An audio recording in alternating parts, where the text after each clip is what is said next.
Le sous-menu Entrée-sortie du module Gestion des stocks permet d'augmenter ou de diminuer simplement la quantité en stock de n'importe quel produit référencé dans le catalogue de PrestaShop.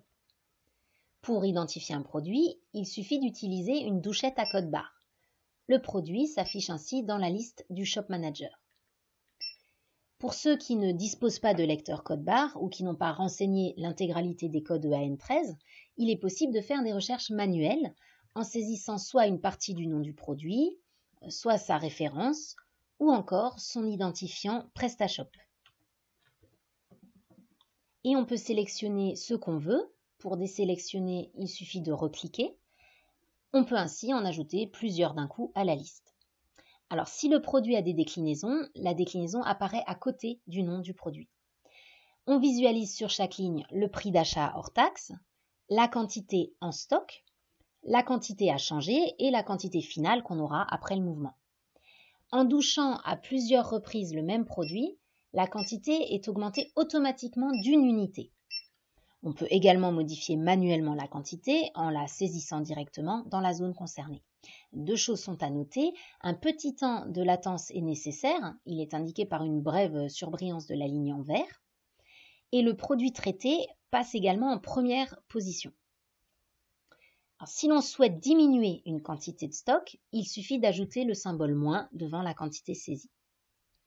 Certains produits s'affichent avec un fond rose pour indiquer qu'ils sont désactivés dans la fiche produit côté PrestaShop.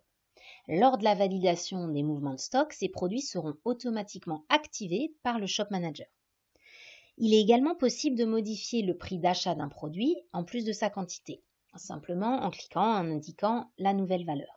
On a à nouveau la surbrillance en vert pour indiquer que c'est pris en compte. Sur le côté droit de la ligne de chaque produit, l'icône avec une petite flèche permet d'ouvrir dans une nouvelle fenêtre la fiche produit dans le back-office de PrestaShop. L'icône en forme de croix permet tout simplement de supprimer la ligne avec un message de confirmation. Tant que les mouvements ne sont pas validés grâce au bouton en bas à droite, les modifications ne sont pas encore appliquées. Par contre, la liste des produits qui s'affiche dans l'interface est retenue en mémoire, même lorsqu'on sort des entrées-sorties ou que l'on fait autre chose dans le Shop Manager.